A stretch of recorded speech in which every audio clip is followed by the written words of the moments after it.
is no place on Earth quite like it.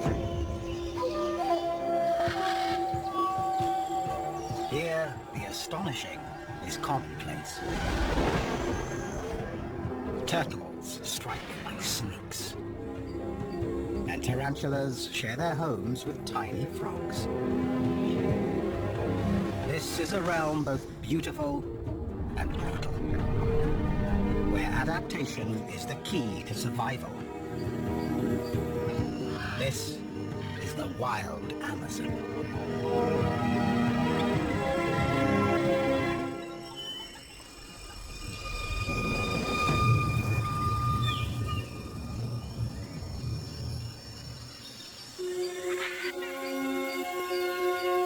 The Amazon River Basin, by any measure, it's one of the greatest natural habitats on Earth. The world's largest rainforest is watered by the world's mightiest river. It's home to the greatest diversity of living things anywhere. And dozens are still discovered every year.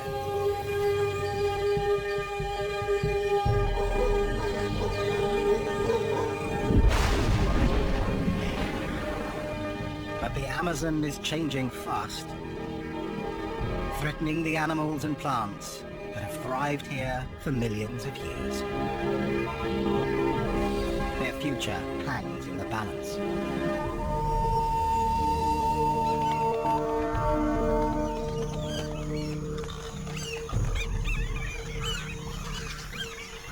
Black caiman are among the Amazon's most ancient inhabitants.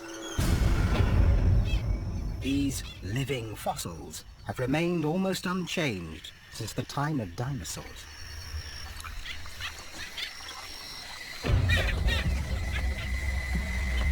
But recently, a strange behavior has been observed among caiman.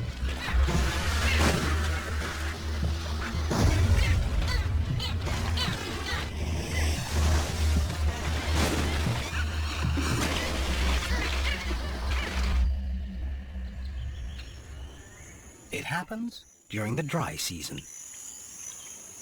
Between June and October, when rain falls only a few days a month, giving the Amazon a chance to dry out. River levels drop, leaving shallow pools along the edges of waterways. The black caiman are quick to seize the opportunity. Birds take notice too.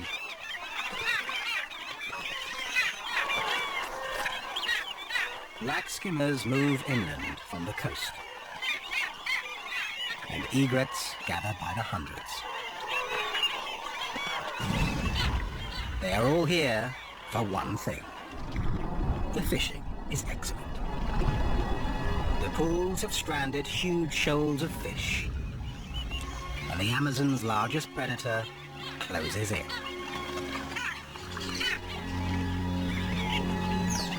During the dry season, the caiman gather in large numbers. But what they do next is even more extraordinary.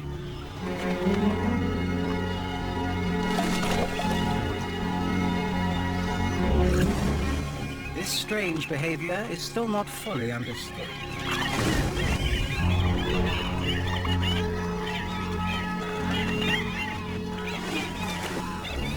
Caiman are known to jump and slap the water as part of a mating display.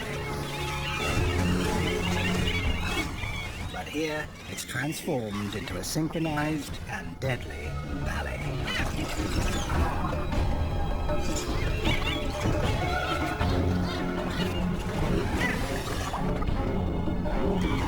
The caiman appear to be working in a pack to round up their prey.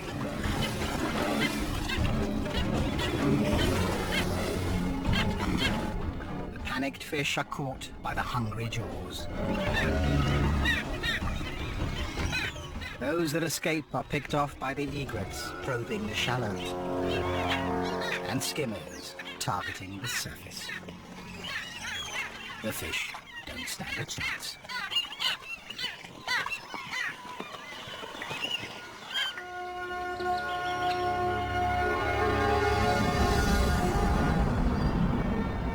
Amazon basin dominates the northern half of South America, stretching over 400 million hectares.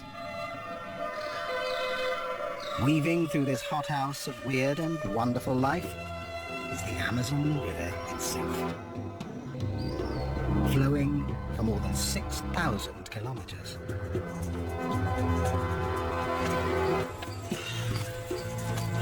The creatures of this realm are part of a complex web of mutual dependence.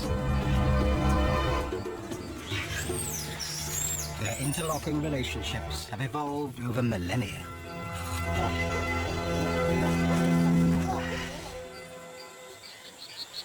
One of the strangest and most mysterious involves a very small frog and a very large spider. It is behavior rarely seen before. This dotted humming frog lives on the forest floor, a dangerous place, full of potential predators, including this burrowing tarantula spider. This nocturnal hunter, with a leg span of up to 16 centimeters, can easily catch mice and even small birds. It kills by injecting its prey with venom. The poison first stuns, and then, while the victim is still alive, dissolves it from the inside, so the spider can suck out the remains. Any creature would be keen to avoid such a fate. It seems the little dotted humming frog has made a fatal error in its choice of refuge. A tarantula's lair is a potential death trap, especially one filled with hungry babies.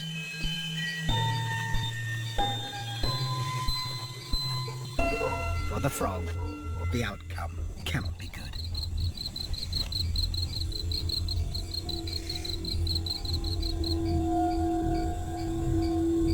Once it's within range, the spider will pounce and inject its deadly dose of venom.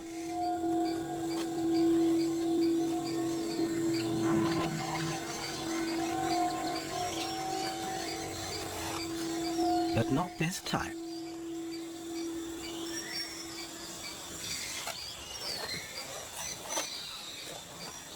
Hairs on the spider's legs allow her to detect chemicals on the frog's skin.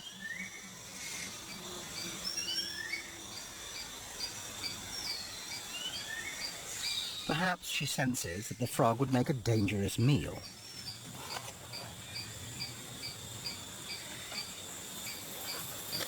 So why welcome it into her burrow?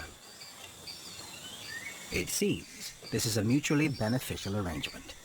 Frogs eat ants, which in turn prey on spider eggs and spiderlings. And for the frog, there's total protection. No other predator would dare take on this mother or her babies.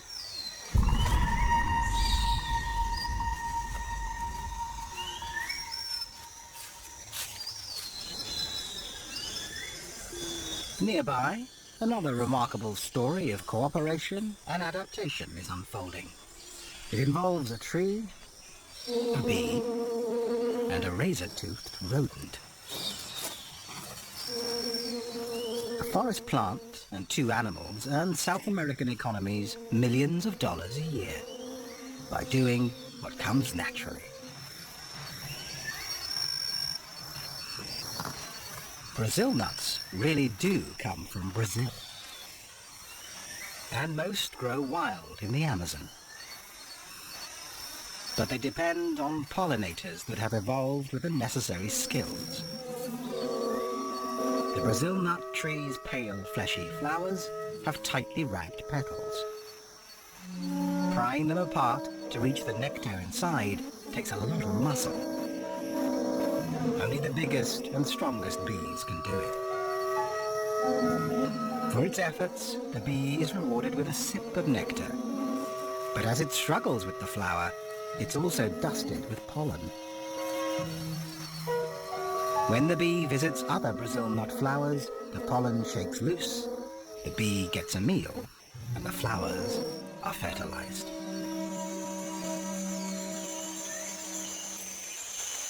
The third party in this tale is a little mammal whose efforts ensure the Brazil nut tree lives on.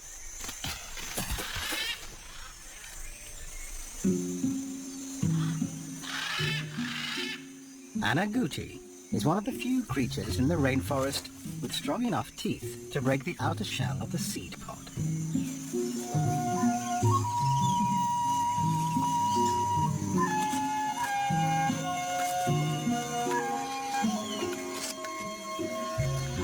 Its reward is a hearty meal, packed with essential fat and calories.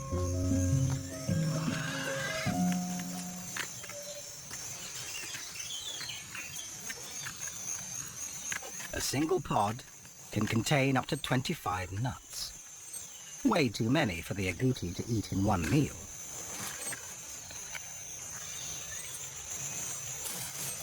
So he hides the leftovers.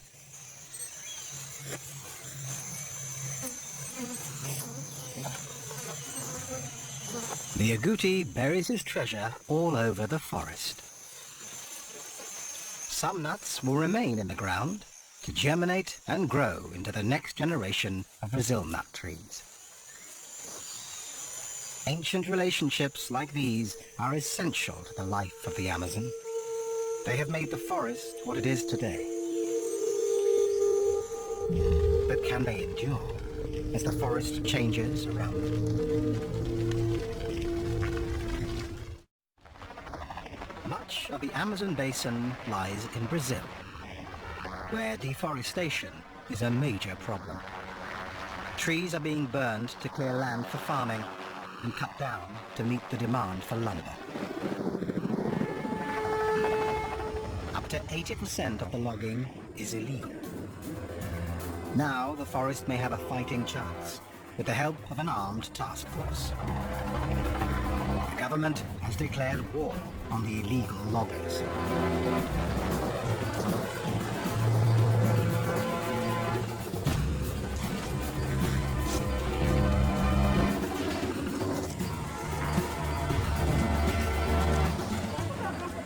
But protecting an area larger than India is almost impossible.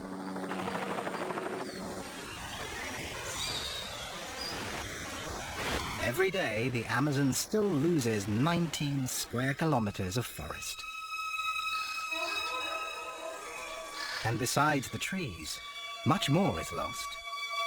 A complex living community, filled with undiscovered secrets that could benefit all mankind.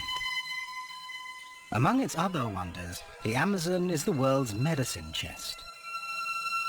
Scientists already know that over a quarter of the active ingredients in cancer-fighting drugs come from the rainforests, even though they have only tested 1% of the plants. Some plants are packed with deadly compounds. They're the source for poisons like cyanide and addictive drugs like nicotine and cocaine. Countless other plants use poisons as chemical defenses. Unripe forest fruits are bitter, toxic, and normally indigestible. But macaws have little to eat during the dry season. They use their strong beaks and agile claws to extract whatever nourishment they can.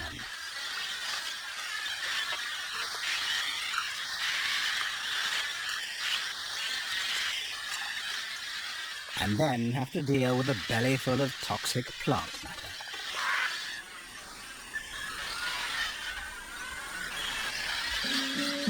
Like other parrots, they have found a solution.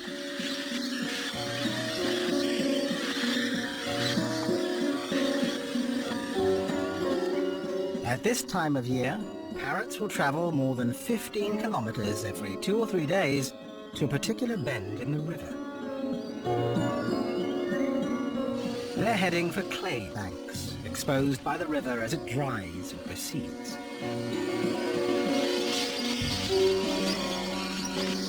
Somehow, the birds have learned over time that clay neutralizes the toxins in their diet, which makes it an essential ingredient for surviving the dry season.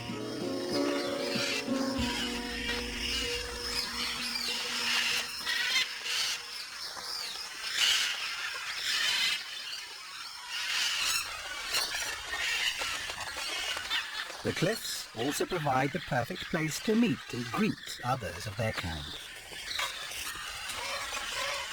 Macaws are the largest and one of the most beautiful parrots in the world. In South America, there are 17 different species, all with stunning and brilliant plumage.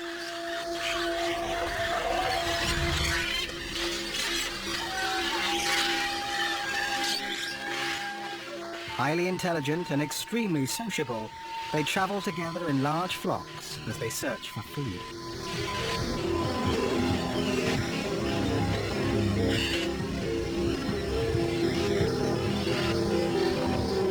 They carry on a seemingly endless conversation of loud squawks.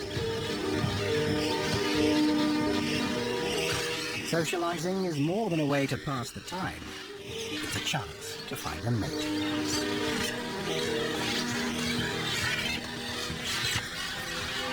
For macaws, this is an important choice. They mate for life. A faithful partnership that can last for 15 years. Macaws aren't the only creatures that must deal with plants that are poisonous, tasteless, or just difficult to eat. It's a common problem here, the plant's defense against voracious vegetarians. But few creatures are as ingenious as the Amazon's most numerous inhabitants. Ants. The leaf-cutter ants have been hard at work here for over 50 million years.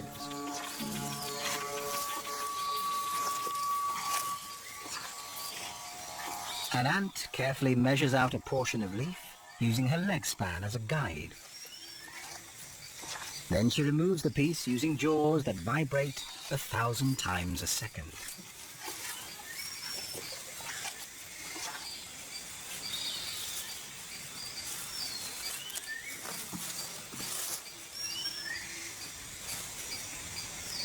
Leafcutter ants have an elaborate caste system defined by the size of the ant.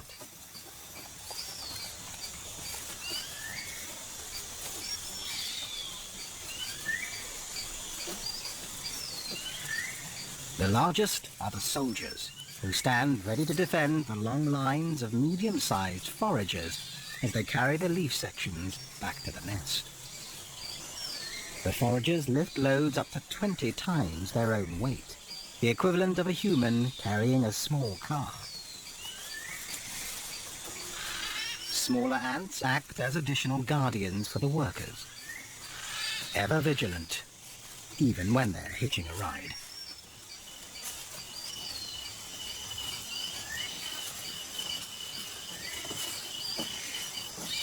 The leafcutter's underground nest can measure over 15 meters in diameter and be up to 5 meters deep. It's home to up to 8 million individuals. What happens inside is extraordinary. Within the nest, leaf portions are handed over to the smallest caste, the gardeners. They chew the leaves into a sticky mass and store it in special chambers.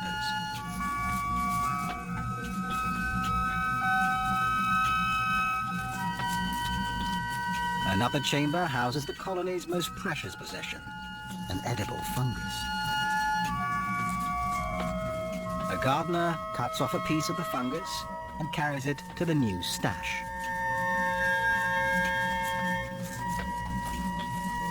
In no time, it will begin to grow on the leaves. It's this fungus, not the leaves, that feeds the ants. and they cultivate it as carefully as any human gardeners. It's an amazing adaptation, one that has taken millions of years to perfect.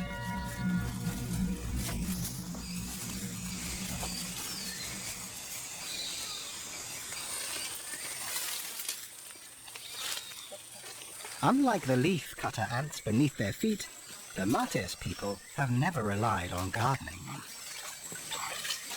Instead, they gather plants and hunt. One of nearly 200 native tribes still living in the Amazon, their first contact with the outside world was as recent as the 1970s.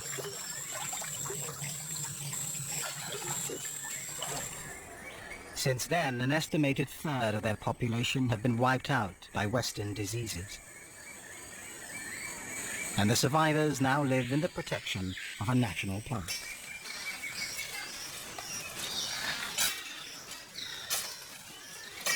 Through countless generations, the Mates people have gained a deep knowledge of their jungle home.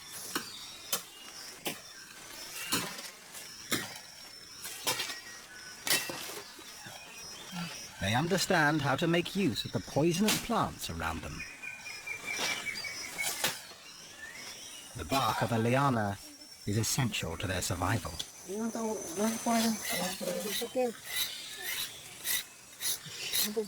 Boiled down to a paste, it becomes a powerful nerve toxin known as curare.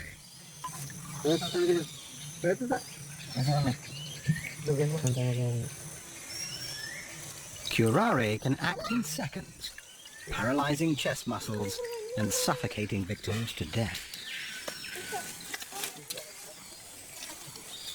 For the Mates, it makes a perfect weapon for catching the fast and nimble monkeys whose meat they prize.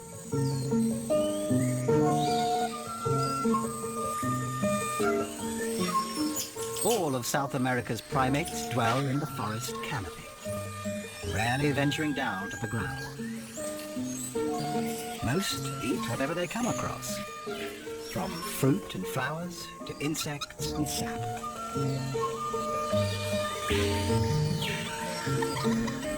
In Brazil alone, there are over 100 different kinds of monkey, more than any other region in the world. And 9 new species have been discovered in the last decade.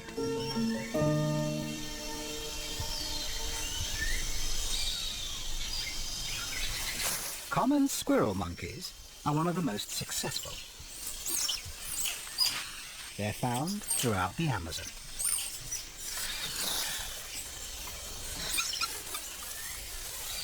Squirrel monkeys grow up fast, and by 10 months they've left their mothers.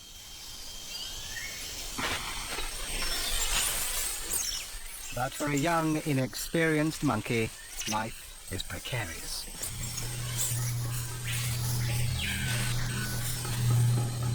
There is danger lurking in the forest.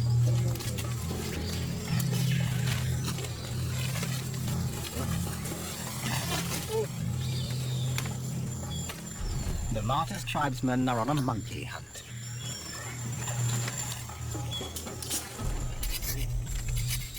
They've already prepared the tips of their arrows with curare. But catching a fast-moving target takes more than a lethal weapon. So they turn once more to the forest plants to gain an advantage.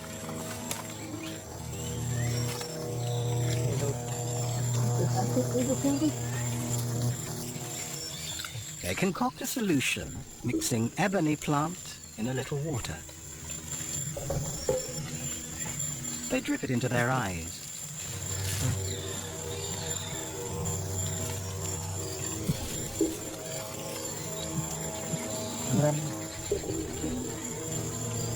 The procedure is excruciatingly painful. But they believe it will sharpen their eyesight and heighten their senses, endowing them with the stealth of the forest creatures and enabling them to move silently as shadows across the jungle floor.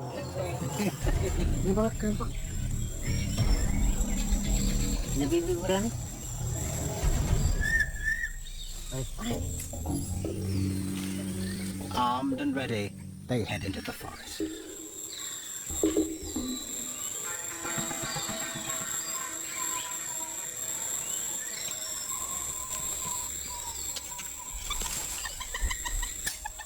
Deep in the forest, the young squirrel monkey has been distracted by an insect snack. He's fallen behind the rest of the troop.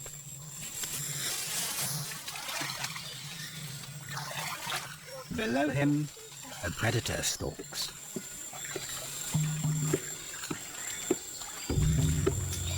The martyr's hunters are on his tail. His speed and agility make him a difficult target. But the hunters are armed with powerful weapons, poison-tipped arrows, plus their deep understanding of the forest. The animal calls perfected by the martyrs confuse the young monkey.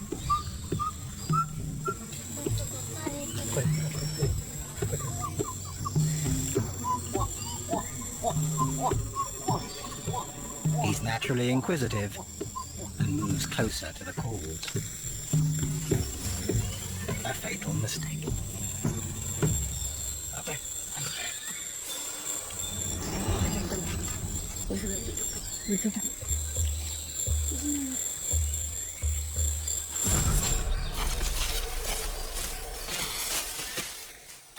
The poison brings paralysis within seconds. Life in the Amazon is tough, but the forest provides for all its inhabitants, once they master its secrets. But most of the creatures they share the forest with have been here much longer.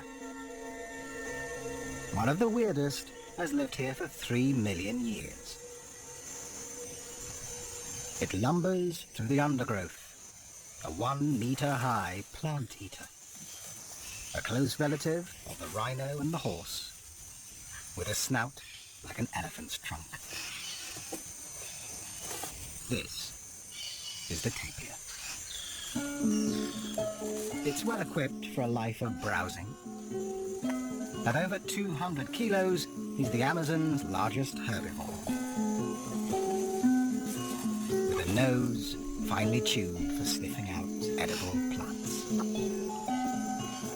Essential when many of the forest plants tend to be tough, toxic, or low in calories.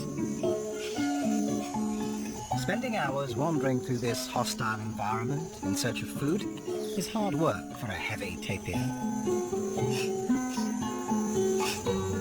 But it has to reach huge quantities to produce enough energy to survive.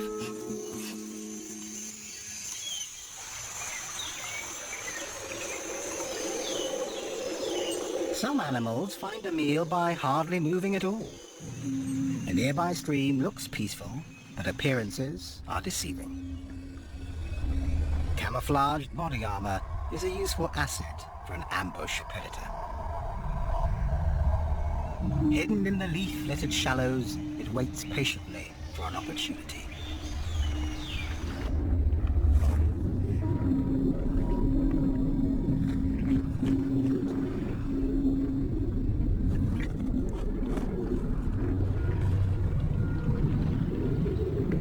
The Mata-Mata turtle. This bizarre creature has been polishing its deadly tactics for millennia. Its name, Mata-Mata, simply means kill. It remains motionless. But as a reptile, it must breathe air. The Mata-Mata does that by extending its specially adapted neck, moving slowly to avoid detection.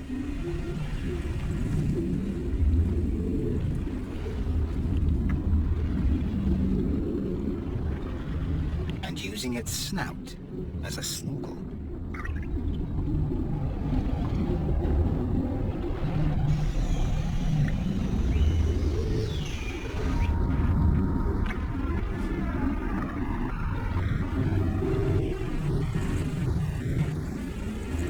When a fish gets close enough, the Mata-Mata opens its huge mouth, creating a vacuum.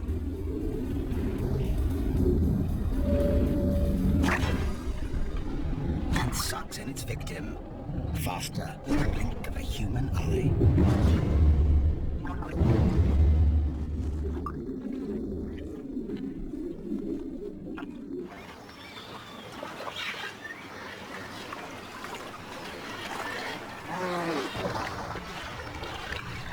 Farther down the river, an unlikely resident of the Amazon waterways abandons the shrinking lagoons of the dry season and heads into open, deeper waters.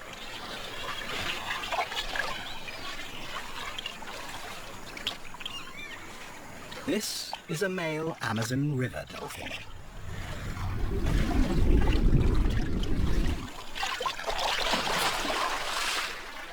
Most dolphins live in salt water, but this species adapted to the rivers long ago.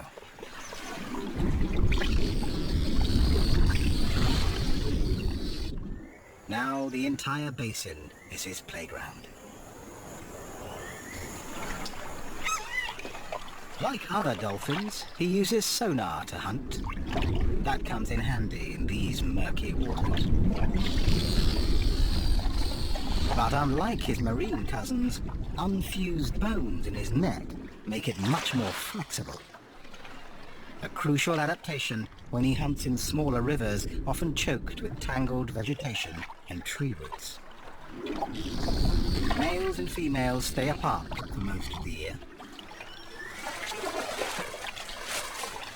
But now, at the height of the dry season, this dolphin has come to a wide stretch of water, looking for a mate. When he finds a promising female, he begins a strange courtship dance. The male tosses a piece of driftwood around, perhaps to attract the female's attention.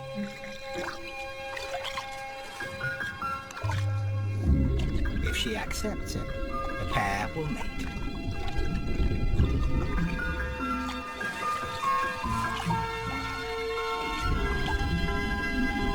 The female will move into small lakes and lagoons nearby. Quieter backwaters that will provide food and shelter as she awaits the arrival of her single calf.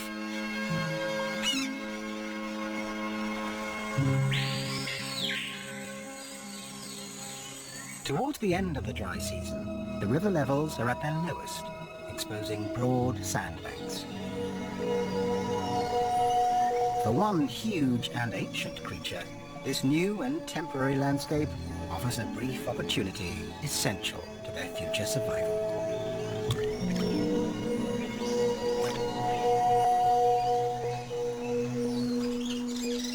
Female giant Amazon river turtles are on the move. They're powerful swimmers and may travel great distances. The females come to the same stretches of the river year after year. They search for the highest spots on the beaches to lay their eggs. Finely grained sand makes these banks perfect for laying eggs. More than a meter long and weighing up to 90 kilos, the giant females drag themselves out of the water to bask in the sun. The temperature of the sand rises during the heat of the day. The hot sand will act like an incubator, speeding up the growth of the eggs. But it's dangerous.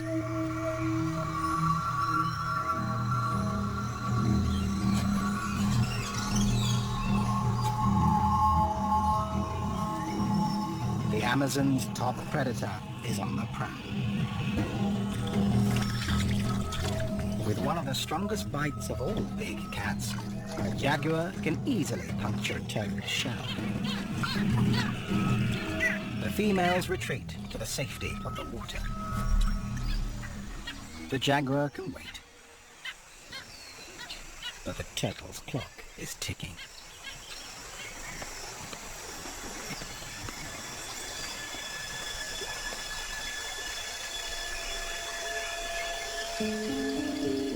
Under cover of darkness, one turtle seizes her moment.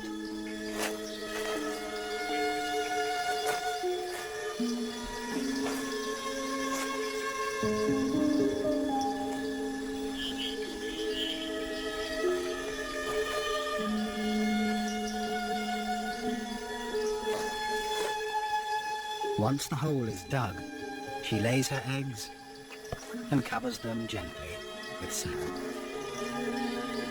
If all goes well, they will hatch in 6 weeks. Her timing is crucial, and there is little margin for error.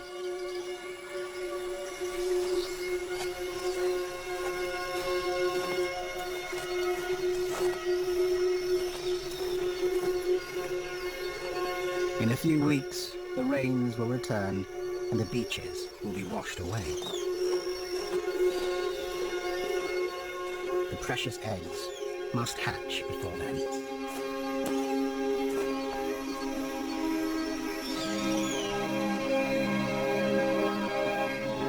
It's a precise timetable, and the turtles have followed it for countless generations.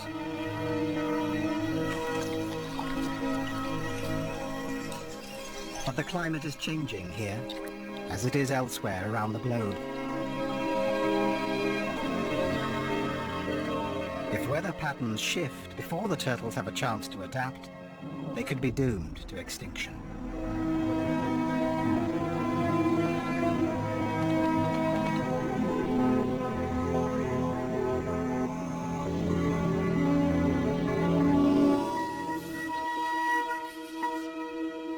Another river dweller faces a similar climate crisis: the giant river otter. Giant river otters are rare and endangered, with fewer than 5,000 remaining in the wild.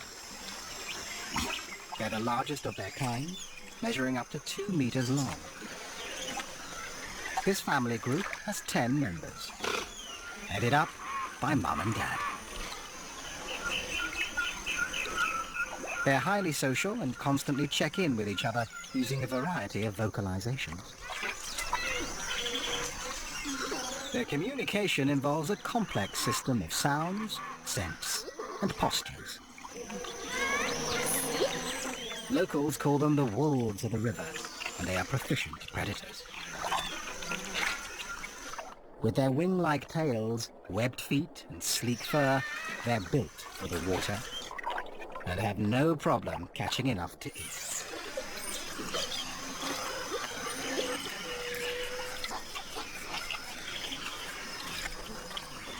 Each otter feeds on up to 4 kilos of fish a day. Every year at the start of the dry season, the mother otter relies on river levels falling to expose patches of dry land where she can make her den.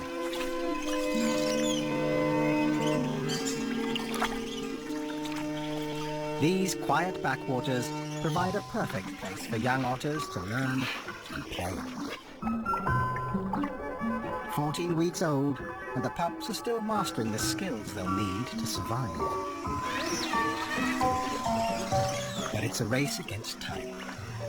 The rains are about to return, and the den will flood.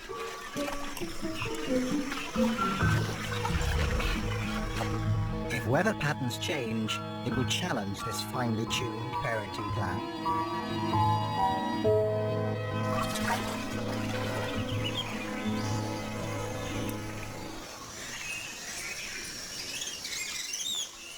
One creature may be better equipped to deal with climate change.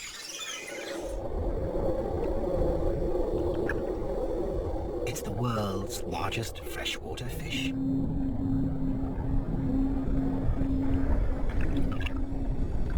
The pirarucu can grow to 3 meters in length and weigh more than 2 baby elephants. It lives in slow-moving waterways that are murky from decaying vegetation. Tannin in the leaves turns the water acidic. Not ideal for most fish. And as climate change causes temperatures to rise, oxygen levels are likely to fall even further. But the pirarucu has an amazing secret weapon.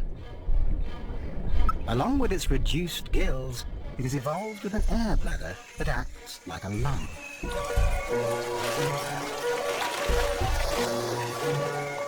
The pirarucu rises to the surface for a gulp of air, taking in oxygen through its mouth. It is uniquely adapted to exploit areas avoided by other large fish. And the low oxygen levels render its smaller neighbors sluggish, making them easy targets.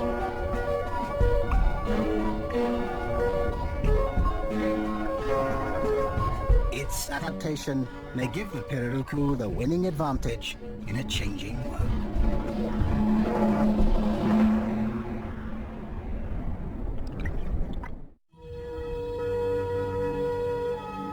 Logging in the Amazon is turning stretches of forest into islands of isolated vegetation.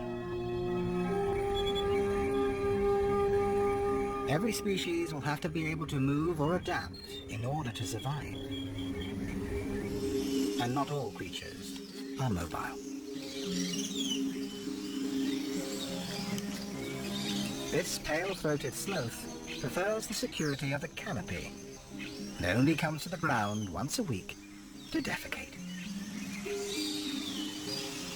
When he does, he's limited to a cruel.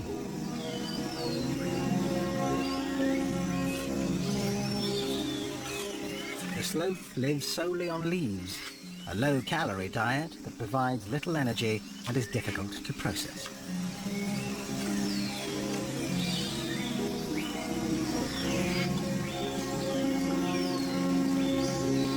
So he spends up to 18 hours a day resting and digesting.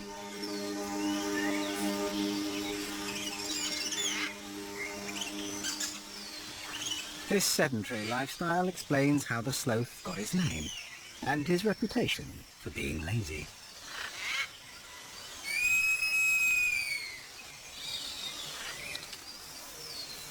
Only the calls of a nearby female get him moving.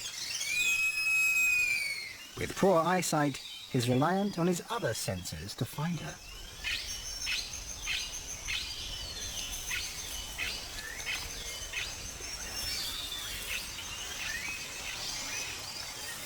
Her lichen-covered fur makes her even harder to spot among the branches. It's also a cozy bed for her 3-month-old baby boy.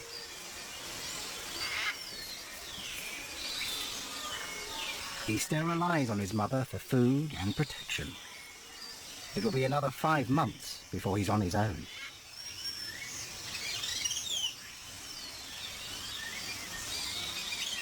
But she's ready to mate again.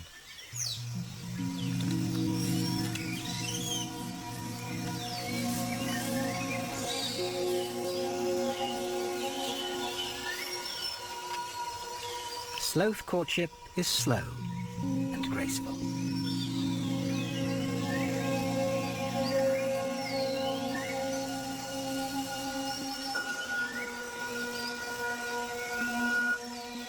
But she may reject him with her baby still around.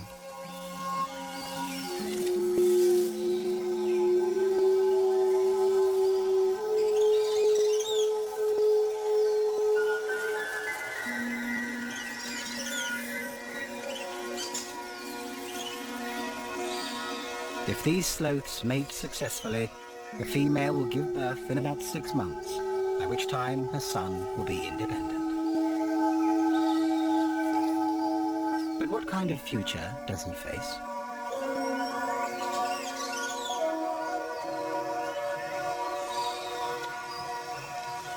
The sloth's home in the forest canopy is an uncertain refuge. Their lack of mobility makes it difficult to adapt to changing conditions. They're too awkward and too slow to move safely across open ground. As the forest becomes more fragmented, they could be doomed to extinction.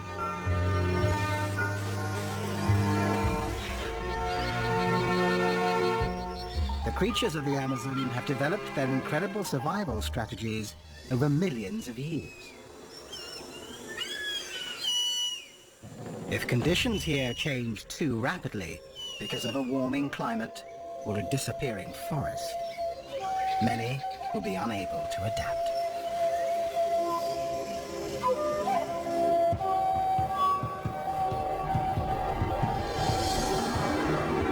This time, they're fortunate, and the rains are arriving on time.